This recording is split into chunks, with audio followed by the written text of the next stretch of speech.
I'm going to keep it straightforward because the biggest question most people have when they look at a digital rack mixer is whether it actually makes life easier, or just adds another layer of tech to juggle.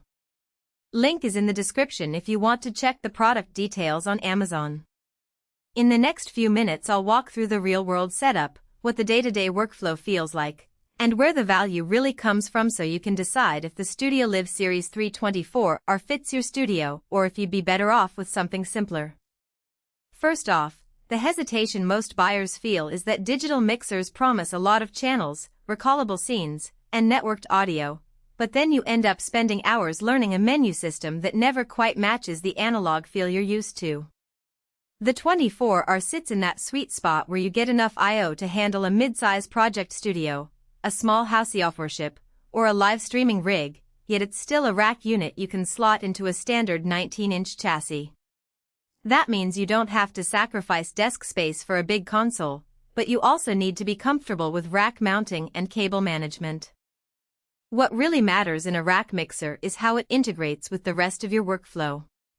The 24R ships with Studio One Pro, PreSonus DAW that many of us already use for recording and mixing.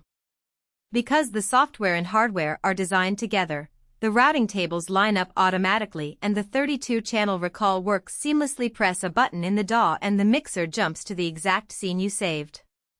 In practice, that means if you're recording a band that changes instrument setups between songs, you can program a scene for each song, hit recall, and the entire signal path, including EQ, compression, and mix assignments, reappear instantly. No more rewiring or hunting for the right fader on the fly. The AVB stage box mode is another feature that separates this mixer from a plain USB interface. With a single Ethernet cable you can connect a remote stage box that carries the 24 mic/line inputs out to the stage, while the rack stays in the control room. The simple stage box mode means you don't have to configure a full AVB network, just plug, power up, and the mixer treats those remote ports like local inputs.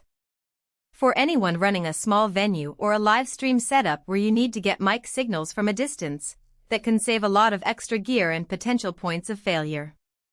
Now, who should actually consider buying this? If you already have Studio One Pro or are planning to adopt it, the integration alone is a huge time saver. If your workflow includes both recording and live mixing, think a rehearsal space that doubles as a streaming studio. The 24R gives you a consistent platform for both.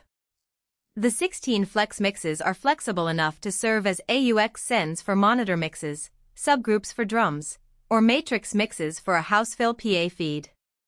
The dedicated subgroups make it easy to compress an entire drum bus with one compressor, then route the processed signal wherever you need it.